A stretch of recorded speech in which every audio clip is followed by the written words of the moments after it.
حضرت سیدنا عیسیٰ علیہ السلام کے زمانے میں ایک قبیلہ تھا جو اپنی جوان بیٹیوں کو بیچا کرتا تھا۔ ان کے آباء و اجداد سے یہ رسم چلی آ رہی تھی، یہ کاروبار چلا آ رہا تھا۔ حضرت عیسیٰ علیہ السلام کا دور مبارک ہے، آپ کے دور میں آپ سے کہیں زیادہ دور ایک قبیلہ رہتا تھا، وہ جوان بیٹیوں کو بیچتا تھا۔ جیسے ہی جوان بیٹی بالغہ ہوتی تھی، جیسے ہی وہ جوانی کی دہلیز پر قدم رکھتی تھی تو اس کا بھائی یا اس کا باپ اسے لے کر بازار جاتا، وہاں جا کر بیٹی کی بولی لگتی تھی۔ ایسے ہی ایک بدقسمت شخص کی بیٹی جوان ہوئی، بالغہ ہوئی، بالغہ ہونے کے بعد جوانی کی دہلیز پر جیسے ہی بیٹی نے قدم رکھا تو باپ بڑا ہی خوش ہوا کہ اب پیسے کمانے کی باری آ گئی ہے۔ باپ نے کیا کیا، بیٹی کا ہاتھ پکڑا، بیٹی کو گھر سے نکالا، شہر کی طرف چل دیا، بازار کی طرف چل دیا۔ چلتے چلتے، اٹھتے بیٹھتے، گرتے سنبھلتے، آخرکار بازار میں جا ہی پہنچا۔ جا کر بیٹی کی بولی لگائی، اعلان کیا، ہے کوئی مجھ سے خوبصورت بیٹی خریدنے والا؟ میری بیٹی نئی نئی بالغہ ہوئی ہے، استغفر اللہ، میری بیٹی نے جوانی کی دہلیز پر قدم رکھا ہے، میری بیٹی کنواری ہے، دکھنے میں تو پری ہے، اس کا چہرہ اس قدر خوبصورت ہے، اللہ تعالیٰ نے میری بیٹی کو اس طرح کا حسن و جمال دیا ہے کہ چاند بھی دیکھے تو شرما جائے۔ باپ اعلان کر رہا تھا، بولی لگا رہا تھا، ہے کوئی مجھ سے میری خوبصورت بیٹی خریدنے والا؟ سستے داموں میں دینے کے لیے تیار ہوں۔ میری بیٹی اس قدر حسین و جمیل ہے، اس کا چہرہ اس قدر چمکتا ہے کہ 14ویں رات کا چاند بھی دیکھے تو شرما جائے۔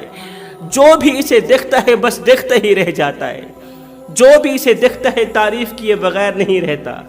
میری بیٹی کا اٹھنا بیٹھنا اچھا ہے، اچھے اخلاق والی ہے، اچھے کردار والی ہے۔ آج دیکھتا ہوں کس کی قسمت کا ستارہ چمکتا ہے کہ میری بیٹی کو خرید کر جاتا ہے۔ کون ہے اس خوبصورت لڑکی کی ڈیمانڈ پوری کرنے والا؟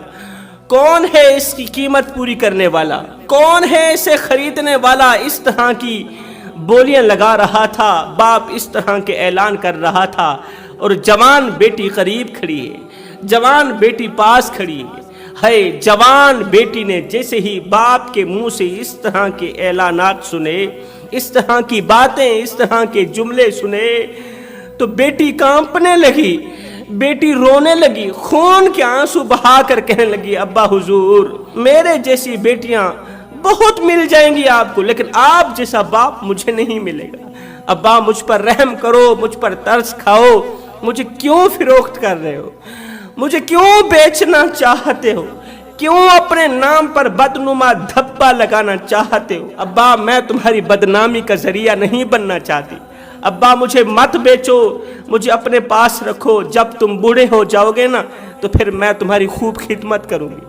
ابا جس طرح میں تمہاری خدمت کرتی چلی آ رہی ہوں، ابا تیرے بخار کو اپنا بخار سمجھوں گی، تیری ہر پریشانی کو اپنی پریشانی سمجھوں گی۔ مجھے کھانے کے لیے روٹی نہ دینا، پینے کے لیے پانی نہ دینا، بس رہنے کے لیے چھت دے دینا، یہی احسان میرے اوپر کافی ہے۔ میں بس ساری زندگی تجھے ابا ابا کہہ کر پکارتی رہوں گی، خوش ہوتی رہوں گی، تیری خدمت کرتی رہوں گی۔ بیٹی رو رو کر فریادیں کر رہی تھی، ابا مجھے کسی کے ہاتھوں مت بیچو، پتہ نہیں کوئی میرے ساتھ کیسا سلوک کرے گا، مجھے خرید کر جانے والا میرے ساتھ جانوروں کا سا سلوک نہیں کرے گا، میرے ساتھ درندوں کا سا سلوک نہیں کرے گا۔ جوانوں، آج کس کس کا رونا رویا جائے؟ وہ تو کل کی بات ہے نا، وہ تو پرانے دور کی بات ہے نا۔ آج کا اگر رونا رویا جائے، آج کی اگر بات کی جائے، جس دور پہ نازاں تھی دنیا، ہم اب وہ زمانہ بھول گئے۔ اوروں کی کہانی یاد رہی، خود ہوش میں آنا بھول گئے۔ ہمیں اوروں کی کہانی تو یاد رہی ہے، اوروں کے قصے تو یاد رہے، مگر اپنے قصے بھول گئے، اپنی کہانیاں بھول گئے۔ آج کس کس کا رونا رویا جائے؟ آج ایک شخص کہتا ہے، جی میرا جو داماد ہے نا وہ ڈاکٹر ہے، میرا داماد انجینئر ہے، میرا داماد ملوں کا مالک، وہ فیکٹریوں کا مالک، وہ بڑا ہی مالدار ہے، وہ بڑا ہی رئیس ہے، بڑا ہی امیر ہے۔ میں نے کہا، بھائی تیرا داماد سب کچھ ہے، وہ مالدار بھی ہے، وہ امیر بھی ہے، اتنا بتا دے کہ وہ ڈاکٹر تو ہے، اس کے نیچے 1 کروڑ کی گاڑی تو ہے، اس کے نیچے اقتدار کی کرسی تو ہے، وہ مالدار تو ہے، وہ صاحب استطاعت تو ہے، تیرا داماد سب کچھ ہے، وہ MNA MPA، وہ رئیس ہے، وہ چیئرمین ہے، وہ نمبردار ہے، وزیر ہے، مشیر ہے، وہ سب کچھ ہے، مجھے اتنا بتا دے کہ وہ انسان بھی ہے۔ جس آدمی کے ہاتھوں اپنی بیٹی کا ہاتھ دے رہا ہے، جس پیارے کے ہاتھ میں دے رہا ہے، مجھے اتنا بتا دے کہ وہ انسان بھی ہے یا نہیں ہے۔ اگر وہ انسان ہے تو سب کچھ ہے، اگر انسان نہیں ہے تو پھر ڈاکٹر ہونے کے باوجود بھی وہ جانور ہے، اگر اس کے اندر انسانیت نہیں ہے تو پھر کچھ بھی نہیں ہے۔ حضرت علی فرماتے ہیں انسان تو اس وقت مر گیا تھا جس دن اس کے اندر کی انسانیت مری تھی۔ اقبال نے کیا خوب لکھا تھا، ایسا نہیں کہ نفس کا شیطان مر گیا، شیطان تو ہے زندہ، انسان مر گیا، سجدوں پہ سر جھکانے کی فرصت نہیں رہی، مومن کی روح میں بسا مسلمان مر گیا۔ مسجد تو پکی بن گئی اور شاندار بھی، کچی ہیں رب سے چاہتے، ایمان مر گیا، حیرت ہے تیری قسمت پہ اے اقبال، پیدا ہوا تھا خوشنما ویران مر گیا۔ ہم اپنے آپ کو بھول چکے ہیں۔ جوانو ہوش کے ناخن لو، اپنی آنکھیں کھولو، ہم کون ہیں، کیا ہیں، ہماری حیثیت کیا ہے، ہماری اوقات کیا ہے، ہم کون ہیں، کس کے امتی ہیں، ہمارا رہبر کون ہے، ہمارا رہنما کون ہے، ہمارا نبی کون ہے۔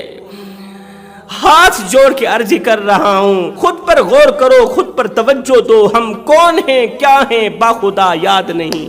جس قوم کو اپنے آپ کا پتہ بھی نہیں ہے، اس قوم کے پلے رہتا ہی کیا ہے۔ اللہ اکبر، بیٹی کے لیے اعلان کر رہا تھا، ہے کوئی مجھ سے بالغہ بیٹی خریدنے والا؟ خوبصورت بیٹی ہے، شادی کے قابل ہو گئی ہے، جو بھی اس کے ساتھ رات گزارے گا مجھے دعائیں دے گا، ڈھیروں دعائیں دے گا۔ اس طرح کی نازیبا باتیں کر رہا تھا کہ وہاں سے حضرت سیدنا عیسیٰ علیہ السلام کا گزر ہوا۔ حضرت عیسیٰ علیہ السلام نے جب ایک لڑکی کو روتے ہوئے دیکھا، خون کے آنسو بہاتے ہوئے دیکھا، کسی شخص کے آگے عرضیاں کرتے ہوئے دیکھا کہ خدا را مجھے مت بیچو، مجھے مت بیچو، جب بیٹی نے باپ کو بار بار اعلان کرتے ہوئے دیکھا، بار بار بولی لگاتے ہوئے دیکھا، تو وہ جان گئی کہ اب یہ مجھے بیچے بغیر نہیں رہے گا، اب یہ پیسہ لے گا ہی لے گا، اسے امیر بننے کا بڑا ہی شوق ہے، اب ہر حال میں مجھے بیچ کر ہی دم لے گا۔ تو بیٹی نے ہاتھ جوڑ کر عرض کی، ابا حضور اگر بیچنا ہی ہے، بیچنا لازم بن چکا ہے، تو پھر کسی انسان کے حوالے کرنا، کسی درندے کے حوالے مت کرنا، کسی انسان کے حوالے کرنا۔ کہیں ایسا نہ ہو کہ کوئی ظالم شخص تیری بیٹی کو بار بار اس طرح کے جملے بولے، او بکواس بند کر، منہ بند کر، اگر زیادہ بات کی تو، اگر زیادہ بک بک کی تو طلاق کی پرچی ہاتھ میں پکڑا کر تجھے گھر سے باہر نکال دوں گا۔ آج تو کسی طلاق شدہ عورت کی طلاق کی وجہ معلوم کی جائے تو وجہ یہی سامنے آتی ہے، جی عورت زبان دراز تھی، اس کی زبان بڑی لمبی تھی، عورت زبان دراز تھی، عورت یہ تھی، عورت وہ تھی۔ مجھے بتاؤ آج تک کسی نے یہ کہا ہے کہ عورت باشعور تھی اس لیے جاہل آدمی سے رہنا گوارا نہیں کرتی تھی؟ کسی نے یہ کہا ہے کہ مار پیٹ کو وہ اپنا فریضہ نہیں سمجھتی تھی؟ کبھی کسی نے یہ کہا ہے کہ شوہر کی بدتمیزی اور جاہلانہ رویے کی وجہ سے عورت گھر چھوڑ کر چلی گئی؟ کبھی کسی نے یہ نہیں کہا نا۔ اس لیے کہ آج کے انسان کی نظر دوسروں کے عیبوں پر تو جاتی ہے، دوسروں کی خامیوں پر تو جاتی ہے، اپنی گریبان پر نہیں جاتی، اپنی خامیوں پر نظر نہیں دوڑاتا آج کا انسان۔ خیر، حضرت سیدنا عیسیٰ علیہ السلام کا قریب سے گزر ہوا۔ حضرت عیسیٰ علیہ السلام نے جیسے ہی ایک لڑکی کو ایک شخص کے آگے ہاتھ جوڑ کر عرضیاں کرتے ہوئے دیکھا اور شخص کو اعلان کرتے ہوئے دیکھا، ہے کوئی مجھ سے میری بیٹی خریدنے والا؟ خوبصورت بیٹی ہے، حسین و جمیل ہے، اتنی خوبصورت ہے کہ چاند بھی دیکھے تو شرما جائے، میں سستے داموں میں بیچنا چاہتا ہوں۔ تو حضرت سیدنا عیسیٰ علیہ السلام نے اس لڑکی سے پوچھا، یہ اعلان کرنے والا کون ہے، تیری بولی لگانے والا کون ہے؟ اس نے رو کر کہا، یہ میرا باپ ہے۔ عیسیٰ علیہ السلام اللہ کے نبی نے اس کے باپ سے پوچھا، باپ نے پہچانا نہیں تھا کہ یہ شخصیت کون ہے؟ باپ نے کہا، یہ میری بیٹی ہے اور میں اسے بیچنا چاہتا ہوں۔ اور ہمارے آباء و اجداد کا یہ کاروبار چلا آ رہا ہے، آباء و اجداد سے ہی یہ کاروبار چلا آ رہا ہے۔ رسم ہے، ہماری رواج ہے کہ جب ہماری بیٹی جوان ہو جاتی ہے تو ہم کسی بھی صورت میں کسی بھی حال میں بیٹی کو گھر میں نہیں رکھتے، بیٹی کو بیچ ڈالتے ہیں۔ 12-14 سال تک بیٹی کو اچھی طرح پالتے ہیں، خوب دیکھ بھال کرتے ہیں، جس طرح ایک جانور کو پالا جاتا ہے، قربانی کے جانور کو پالا جاتا ہے، اچھی طرح دیکھ بھال کی جاتی ہے، فکر کی جاتی ہے، وقت پر کھلایا جاتا ہے، وقت پر پلایا جاتا ہے، اور جب وہ قربانی کے قابل ہو جاتا ہے پھر بازار میں جا کر اسے فروخت کرتے ہیں، پیسہ کماتے ہیں۔ ہم بھی اسی طرح کرتے ہیں کہ جب ہماری بیٹی ہمارے گھر میں داخل ہوتی ہے، جیسے ہی ماں کی شکم سے ماں کی گود میں آتی ہے تو ہم اس کی خوب دیکھ بھال کرتے ہیں، پالتے ہیں، ہم اس کی خوب دیکھ بھال کرتے ہیں، پالتے ہیں، اس کے دکھوں کو اپنے دکھ سمجھتے ہیں، اس کے دردوں کو اپنے درد سمجھتے ہیں، اپنی رگوں سے خون نکال کر بیٹی کی رگوں میں ڈالتے ہیں، اپنے منہ سے نوالے نکال کر بیٹی کے منہ میں ڈالتے ہیں۔ لیکن جب ہماری بیٹی جوانی کی دہلیز پر قدم رکھتی ہے، جب ہمیں پتہ چلتا ہے کہ بیٹی بالغہ ہو چکی ہے تو ہم بیٹی کا ہاتھ پکڑ کر اسی بازار میں لے کر آتے ہیں، بولی لگاتے ہیں، بیٹی کو ہر حال میں بیچ کر پیسہ لے کر ہی دم لیتے ہیں۔ اللہ کے نبی نے فرمایا، اچھا تو تیرا باپ بھی بیٹیاں بیچتا تھا؟ اس نے کہا جی میرا باپ بھی بیٹیاں بیچتا تھا۔ اچھا تو پھر تیرا دادا بھی بیچتا ہوگا؟ جی میرا دادا بھی بیچتا تھا۔ اچھا تو پھر تیرا پردادا بھی بیچتا ہوگا؟ اس نے کہا کہ یہ ہمارے آباء و اجداد سے سلسلہ چلا آ رہا ہے، یہ کاروبار ہمارے آباء و اجداد سے ہی چلا آ رہا ہے، ہم بیٹیوں کو بیچ کر ہی مالدار بنتے ہیں اور کھاتے پیتے ہیں، خوب عیاشیاں مارتے ہیں۔ اللہ کے نبی حضرت عیسیٰ علیہ السلام نے فرمایا، بندہ خدا مجھ پر ایک چھوٹا سا احسان کر دے، وہ یہ ہے کہ تو بیٹی کی جو بھی قیمت مانگے گا میں دینے کے لیے تیار ہو جاؤں گا، لیکن پہلے جس قبرستان کی قبر کے اندر بیٹیوں کو بیچنے والا تیرا باپ دفن ہے نا، مجھے اس قبرستان میں لے کر چلو، باپ کی قبر پر لے کر چلو، سب سے پہلے میں تیرے باپ کی قبر پر جاؤں گا، میں تجھے کچھ دکھانا چاہتا ہوں، میں تجھے تیرے باپ کو دکھانا چاہتا ہوں، سب سے پہلے میں تجھے تیرے باپ کی زیارت کرانا چاہتا ہوں، اس کے بعد میں تیری بیٹی کا خریدار بنوں گا، تو جتنے پیسے مانگے گا میں تجھے دوں گا، پہلے تو مجھے اپنے باپ کی قبر پر لے کر جا۔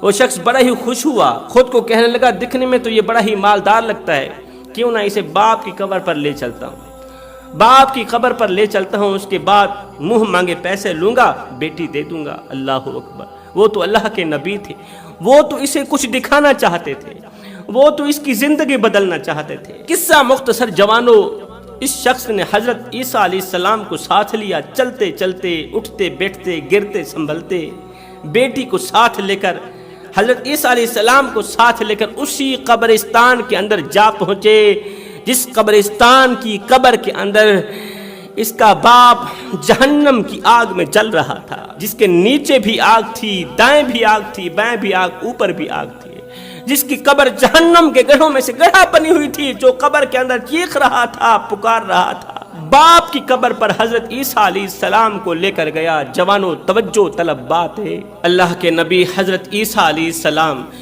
اس کے باپ کی قبر کے سرہانے کھڑے ہوئے، دونوں ہاتھ اٹھائے، دعا کی، اور میرے کریم رب، رات کو دن میں بدلنے والے رب، آج ایک کرشمہ دکھا، اس کی زندگی بدلنے کا ذریعہ بنا دی، کوئی ایسا کرشمہ دکھا جو اس ظالم باپ کی زندگی بدل دینے کا ذریعہ بنا دے، اسے کوئی ایسا منظر دکھا جو اس کے اندر انقلاب لانے کا ذریعہ بنائے۔ اللہ اس ظالم کو، اس منحوس کو، بیٹی کو بیچنے والے باپ کو کوئی ایسا منظر دکھا جو اس کے اندر انقلاب لانے کا ذریعہ بنے، سچی اور پختہ توبہ کرنے کا ذریعہ بنے، تاکہ آئندہ اس کے خاندان میں سے کوئی بھی بیٹیوں کو بیچنے کی جرت نہ کر سکے۔ اللہ کے نبی نے دعا کی، دعا کرنے کے بعد اللہ کے نبی نے فرمایا، اے بیٹی کو بیچنے والے باپ، اب اس طرح کر، اپنے کان باپ کی قبر کے قریب کر، تیرا باپ اندر سے کچھ کہہ رہا ہے، باپ کی آواز تو سن۔ اس بیٹی کو بیچنے والے باپ نے جیسے ہی اپنا کان قبر کے بالکل قریب کیا تو دنگ رہ گیا، حیران رہ گیا کہ قبر کے اندر چیخو پکار ہے، باپ رو رہا ہے، باپ چیخ رہا ہے کہتا ہے ہائے مجھے بچاؤ مجھے بچاؤ، میرے نیچے بھی آگ ہے، میرے اوپر بھی آگ، دائیں بھی آگ بائیں بھی آگ، ہائے میری قبر جہنم کے گڑھوں میں سے گڑھا بنی ہوئی ہے، خدارا مجھے اس عذاب سے بچاؤ، مجھے اس عذاب سے بچاؤ۔ بیٹے نے کہا ابا آخر تو دنیا میں کون سے ایسے گناہ کرتا تھا، کون سی ایسی خطائیں کرتا تھا، کون سے ایسے جرم کرتا تھا کہ ان جرموں کی وجہ سے آج تیری قبر جہنم کے گڑھوں میں سے گڑھا بنی پڑی ہے، تیری قبر کے اندر کیڑے ہیں بچھو ہیں جو تجھے چیخنے پر مجبور کر رہے ہیں اور تیری چیخ و پکار بلند ہوتی چلی جا رہی ہے۔ ابا بتا تو صحیح آخر تو دنیا میں کون سے ایسے کارنامے سر انجام دیتا تھا۔ اب باپ نے جو جملے بولے بیٹے کی زندگی بدل کر رکھ دی، بیٹے کو توبہ کرنے پر مجبور کر دیا۔ باپ نے کہا او مجھ سے میرا حال پوچھنے والے، میری 12 بیٹیاں تھیں جو بہت ہی خوبصورت تھیں، حسین و جمیل تھیں، اتنی حسین و جمیل تھیں کہ چاند بھی دیکھے تو شرما جائے، چاند بھی دیکھتا تھا تو شرما جاتا تھا۔ میں ان کو ایک ایک کر کے بازار لے گیا، اچھے داموں میں بیٹیوں کو بیچتا گیا۔ جیسے جیسے وہ بالغہ ہوتی گئیں، جیسے جیسے وہ جوانی کی دہلیز پر قدم رکھتی گئیں، ویسے ویسے میں انہیں بازار میں لے جا کر اچھے داموں میں بیچتا گیا۔ اور صرف میں بھی نہیں بیچتا تھا، میرا باپ بھی بیچتا تھا۔ صرف میرا باپ بھی اپنی بیٹی کو نہیں بیچتا تھا، اس کا باپ بھی یہی کاروبار کرتا تھا، یہی بزنس کرتا تھا۔ ہائے میں نادان نہیں جانتا تھا کہ بیٹی تو اللہ تعالیٰ کی رحمت ہوتی ہے، اور اللہ تعالیٰ اپنی رحمت ہر کسی کو عطا بھی نہیں کرتا۔ اللہ تعالیٰ تو جس شخص کو پسند کرتا ہے، اللہ تعالیٰ تو جس گھر کو پسند کرتا ہے اسی گھر میں بیٹی کو بھیج دیتا ہے، جس گھر کو پسند کرتا ہے۔ ہائے میں نے جس زبان سے بازار میں کھڑے ہو کر بیٹی کو بیچنے کا اعلان کیا تھا، جس زبان سے بیٹی کی بولی لگائی تھی کہ مجھ سے میری بیٹی خرید لو، میری بیٹی بڑی ہی حسین و جمیل ہے، نئی نئی بالغہ ہوئی ہے، نئی نئی اس نے جوانی کی دہلیز پر قدم رکھا، جس زبان سے میں یہ بولی لگاتا تھا آج اس زبان کو قبر کے کیڑے کھا رہے ہیں، اس زبان کو قبر کے مکوڑے کھا رہے ہیں۔ اللہ نے ایک کیڑے کی ڈیوٹی لگا دی ہے جو روزانہ میری زبان کو کاٹتا ہے، وہ اس طرح کا زہریلا کیڑا ہے اور اس طرح کا کاٹتا ہے، اس طرح کی مجھے تکلیف دیتا ہے کہ اس کے ایک بار کاٹنے سے میں 70 گز زمین میں دھس جاتا ہوں۔ جن ہاتھوں سے میں بیٹی کو پکڑ کر گھر سے باہر نکلتا تھا، بازار کی طرف لے کر جاتا تھا، بیٹی کو بیچ کر جن ہاتھوں سے پیسہ لیتا تھا، مال لیتا تھا، آج وہ ہاتھ لوہے کی زنجیروں میں جکڑے ہوئے ہیں، جہنم کی زنجیروں میں جکڑے ہوئے ہیں، آگ کی زنجیروں میں جکڑے ہوئے ہیں۔ خدا کی رحمت کو بیچنے کے لیے جن پیروں سے چل کر بازار کی طرف جاتا تھا، گناہوں کی طرف جو پیر بڑھاتا تھا، جو قدم گناہوں کی طرف بڑھاتا تھا، آج قبر کے اندر ان پیروں میں آگ کے جوتے پہنائے گئے ہیں، جہنم کا ابلتا ہوا پانی مجھے پلایا جاتا ہے، میرے پیر آگ کے جوتوں میں جکڑے ہوئے، میرے نیچے بھی آگ، اوپر بھی آگ، دائیں بھی آگ، بائیں بھی آگ، میری قبر جہنم کے گڑھوں میں سے گڑھا بنی ہوئی ہے۔ او مجھ سے میرا حال چال پوچھنے والے، خدا را زندگی میں ہر ایک گناہ کرنا، ہر ایک گناہ کی بخشش ہے، مگر زندگی میں کبھی بھول کر کے بھی بیٹی کی بولی لگانا تو رہی دور کی بات، خدا تعالیٰ کی رحمت کو بیچنا تو رہی دور کی بات، کبھی بھی بیٹی کی آنکھوں سے آنسو بھی مت نکالنا، آنسو نکالنے کا سوچنا بھی مت، بیٹی کو پریشان کرنے کی ہمت بھی مت کرنا، اگر کرو گے تو یاد رکھنا اللہ تمہاری نسلوں کو اجاڑ کے رکھ دے گا۔ اور میرے خاندان میں سے، میرے آباء و اجداد میں سے جو لوگ اس کاروبار میں ملوث تھے، سب کے سب لوگ اس وقت عذاب میں مبتلا ہیں۔ ہائے باپ کی یہ درد بھری فریادیں سننے کے بعد، یہ عبرت ناک منظر دیکھنے کے بعد، یہ بیٹی کو بیچنے والا شخص قبر سے اٹھا، حضرت عیسیٰ علیہ السلام کے پیر پکڑ کر کہنے لگا حضرت خدا را مجھے معاف کر دینا، آج میں پختہ توبہ کرتا ہوں، پکی توبہ کرتا ہوں، اللہ سے دعا کرو کہ اللہ میری توبہ قبول فرما لے، آج کے بعد میں بیٹی کو نہیں بیچوں، ہاتھ جوڑ کر آج گزار ہوا، حضرت اب تک میں تمہیں نہ پہچان سکا، اب آپ کا پتہ چلا کہ آپ کون ہیں۔ خدا را آپ دعا کریں، اللہ تعالیٰ آپ کی دعا قبول کرتا ہے۔ آپ دعا کریں اللہ تعالیٰ میری توبہ قبول فرمائے، اللہ تعالیٰ میری توبہ کو قبولیت کا درجہ عطا کر دے۔ حضرت اب تک تو میں گناہوں میں ڈوبا رہا، اب تک تو میں غفلت میں ڈوبا رہا، آج سے پکی توبہ کرتا ہوں۔ میں تو کیا، میرے خاندان میں بھی کوئی بھی اللہ کی نعمت کو بیچنے کی ہمت نہیں کرے گا، اللہ کی نعمت کو فروخت کرنے کی ہمت نہیں کرے گا۔ جو ہو گیا سو ہو گیا۔ اے جوانو، بیٹیاں جب گھر سے رخصت ہوتی ہیں نا تو وہ گھر کی رونقیں بھی ساتھ لے کر جاتی ہیں۔ بیٹیاں جب گھر سے رخصت ہوتی ہیں وہ ماں باپ کے ناز و نخرے بھی ساتھ لے کر جاتی ہیں، وہ خوشیاں بھی ساتھ لے کر جاتی ہیں، وہ مسکراہٹیں بھی ساتھ لے کر جاتی ہیں، وہ غصے کے دوران برداشت بھی ساتھ لے کر جاتی ہیں۔ باپ کا غصہ الگ برداشت کرتی ہیں، ماں کا غصہ الگ برداشت کرتی ہیں، بھائیوں کا غصہ الگ برداشت کرتی ہیں۔ ساری زندگی